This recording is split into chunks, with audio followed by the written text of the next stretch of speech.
Skazi in dobrodelni tek, ki je zdaj postal že tradicionalen dogodek, namenjen druženju družini in dobrodelnosti, je tokrat presegel vsa pričakovanja.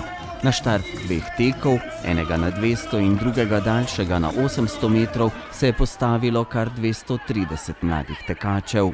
Vedno sem mnenja, da pri otrocih ni izgovora, da se ne da. Pri njih se vedno vse da. Če kdo ima vztrajnost, pogum, željo po uspehu, po navdihu, to so otroci. In kaj je še lepšega? Otroci znajo en drugemu pomagati, se opolnomočiti, povezati.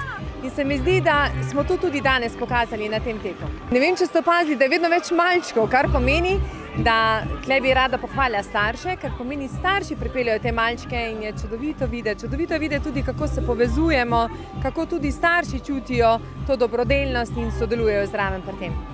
Zbranimi štartninami ter prispevki donatorjev in sponzorjev so zbrali kar 20.150 evrov, kar je največ doslej. Tako so lanskoletni znesek skoraj podvojili. Letos so ga namenili talentom v sklopu projekta Botrstvo. Noro, občutki so fantastični, zbralo se je res ogromno sredstev, mi smo počaščeni, da grejo ta sredstva v Botrstvo v Sloveniji in za talente. V čast nam je, res nimamo drugih besed kot najlepše. Hvala organizatorjem Plastik izkaza. Zbranim denarjem bodo lahko pomagali 50 otrokom. Znotraj Botrstva dostikrat naletimo na starši, nas opozorijo, pa tudi predlagatelji, da so naši varovanci si želijo ali kaj trenirati, ali mogoče se s kakšnim glasbenim inštrumentom, ki je dražji. In nehajo izključno zato, ker si starši ne morejo privoščiti opreme, tekmovanj, se voziti tja. In ta fond zagotavlja, da če prepoznamo talent, ga skupaj starši pa otrokom lahko razvijamo.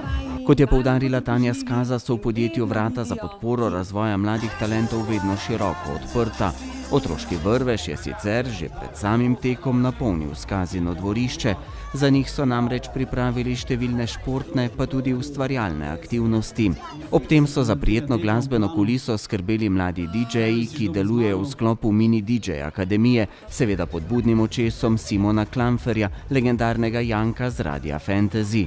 A to še ni vse, otroke je obiskal tudi energični ribič Pepe in poskrbel, da so se ti razmigali še s plesom. Druženje je, sodeč po odzivih najmlajših obiskovalcev, pa tudi njihovih staršev, izjemno dobro uspelo. Na teku je bilo zelo fajn. Najprej sem se zelo zagnala in pol mi je malo vmes manjkalo moči, drugače pa je šlo do konca. Na koliko metrov si tekla? Jaz sem pa tekla na 800 metrov. Na teku je bilo zelo fajn. Tu sem v bistvu tekla. Dobila sem tudi medaljo. Bilo je zelo fajn, zanimivo. Mogoče sem tudi z ribičem Pepetom slikala. Zelo rada pridem sem, zelo mi je prisrčno in rada pomagam tudi drugim ljudem. Meni je bilo v redu, nisem tekel na puno, da si nisem preveč zmatril.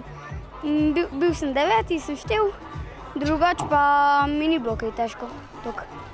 Pa sicer tudi rad tečeš? Ja. To je nekaj super in za starše, za otroke, za celo družino.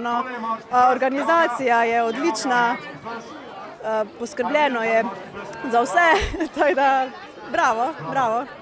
To je super ideja, družimo se, družina izkoristi čas, opravimo tudi majhne nakupe, malo ustvarjamo, smo zunaj na prostem, tako da to je drugič v bistvu, kar se mi udeležujemo tega teka in mislim, da se bomo v bodoče tudi. Lepo je za otroke, da se družijo skupaj, pa da se udeležujejo takih športnih dogodkov, da jih pripravljamo za naprej v življenje. Zmaga tokrat torej ni bila v ospredju, saj so bili zmagovalci vsi, ki so pretekli izbrano traso in hkrati pomagali drugim otrokom.